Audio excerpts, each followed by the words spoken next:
hamma furachilardan uzr so'rab qo'yish kerak. Bo'lajak bakaga oyog'imni qo'yib gapiryapman. Furachi akam, siz uyimda faqat motor bilan korobka передач sotasizlarmi deyotganingiz uchun bugungi obzorimizda furalarni bak qismi, ya'ni benzinni saqlaydigan bir nima deydi buni?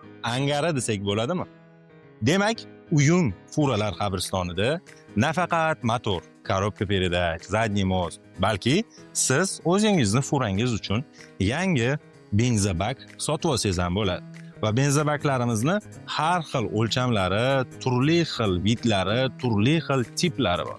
Bular bo'yicha batafsil ma'lumotga ega bo'lish uchun doimgidek aka, ish vaqtimizda ekrandagi raqamga aloqaga chiqishingiz kerak.